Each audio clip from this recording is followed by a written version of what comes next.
আজকাল কিন্তু বাচ্চাদের হাতে হাতে মোবাইল, মায়েরা টাইম পায় না বলে খাবার সময় বাচ্চাদের হাতে মোবাইলটা দিয়ে দেয়, আর কোনো রেস্ট্রিকশন নেই বলে বাচ্চারা সব খুলে ফেলে। এবং তারা এত ওস্তাদ, মানে এত স্মার্ট, যে ওরা অনেক বড় আইটি বিশেষজ্ঞ থেকেও বেশি বিশেষজ্ঞ। শিশু বিশেষজ্ঞ, শিশু বিজ্ঞদের বাপরে বাপ, আমি স্যালুট জানাই ওদের মেধার কাছে। আগামী দিনে এমনিতেই বাংলা আপনারা জানেন যে আমাদের লোকেরা নাসা থেকে ভাষা, আইটি থেকে শুরু করে আর্টিফিশিয়াল আপ থেকে শুরু করে সবই সিলিকন ভ্যালিতে হচ্ছে। সব কিছু 200 একর জমি দিয়েছি এবং হাজার হাজার ছেলে মেয়ের চাকরি হয়েছে এবং আরও হবে আগামী দিন। এছাড়াও অনেক কিছু হবে। অনেক মানুষের জমির বিনিময়ে এইগুলো তৈরি হয়েছে। আমরা ফোর্সফুলি ল্যান্ড অ্যাকুইজিশন করি না আমাদের সময়ে। আমরা ল্যান্ড ব্যাংক তৈরি করেছি, ল্যান্ড ইউজ পলিসি করেছি, ল্যান্ড ম্যাপ তৈরি করেছি। আমরা সেখান থেকে জমি দিই, কিন্তু আগে এটা হতো না। এখানেও ইকো ট্যুরিজম পার্ক যে কোনো দিন দখল হয়ে যেত। আমি যখনই রাস্তা দিয়ে যাতায়াত করতাম দেখতাম, যেদিনই দেখতাম টিন পড়েছে বা ইট পড়েছে, সঙ্গে সঙ্গে আমাদের ছেলেদের খবর দিয়ে বলতাম, ওরে ওখানে দেখ গিয়ে দখল হচ্ছে ওই লেকটা। 400 একরে একটা 400 একর জমির মধ্যে 280 একর্স লেক। আমার প্ল্যানে ছিল যে ওটাকে আমি একটা দারুণ জিনিস বানাবো।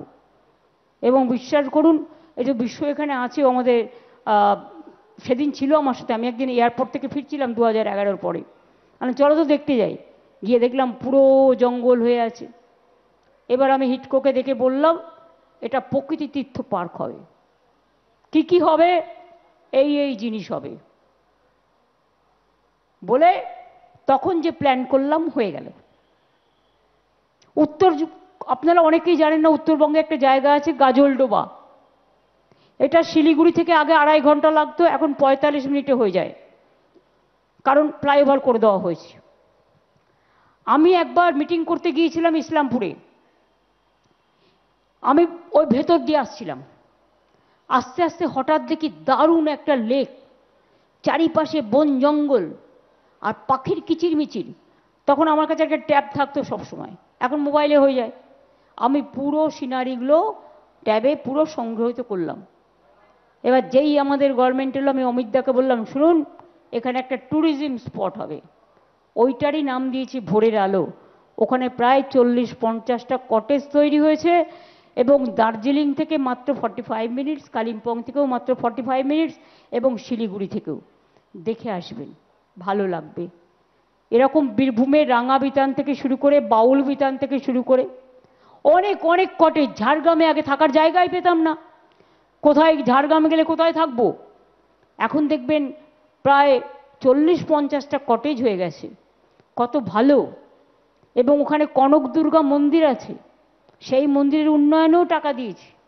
গেছিলাম, সব জায়গায় কিছু না কিছু তো আছেই।